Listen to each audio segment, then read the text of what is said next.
Hello hi, నేను మీ సత్య. ఈరోజు egg fry మా నాన్న స్టైల్లో. ఫస్ట్గా ఎగ్స్ అన్నీ మంచిగా బ్రేక్ చేసుకోండి ఒక దాంట్లో. అది నేను వీడియో తీయడం మర్చిపోయిన క్లిప్. సో ఫస్ట్గా ఎగ్స్ అన్నీ ఒక దాంట్లో మంచిగా బ్రేక్ చేసుకొని ఎల్లోని మాత్రం అస్సలు స్మాష్ చేయకండి. అండ్ ఆయిల్ పోసుకొని అట్లనే గిన్నెలో వేసేయండి. ఆయిల్ కొద్దిగా పోసుకున్నాక మంచిగా ఫ్రై అవ్వనివ్వండి. మీకు ఏ సైజు కావాలంటే ఆ సైజులో మంచిగా కట్ చేసుకోండి. ఒక దాంట్లోకి తీసుకోండి. ఇప్పుడు ఆయిల్ పోసుకొని జీలకర్ర ఆవాలు అండ్ ఆనియన్స్ వేసుకున్నాక కరివేపాకు వేసుకొని లైట్ బ్రౌన్ వచ్చాక ఇలా అల్లం పేస్ట్ అండ్ పసుపు వేసుకొని మంచిగా కలుపుకోండి. చూడండి, తర్వాత ఇలా మళ్ళీ సైజ్ ఏదైనా కావాలనుకుంటే ఇలా కట్ చేసుకోండి.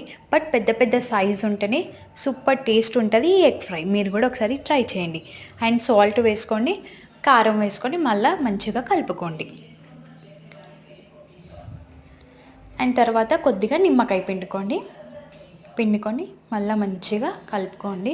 అండ్ ధనియా పౌడర్, కొంచెం గరం మసాలా యాడ్ చేసి కలుపుకొని కొద్దిగా ఉడకనివ్వాలి.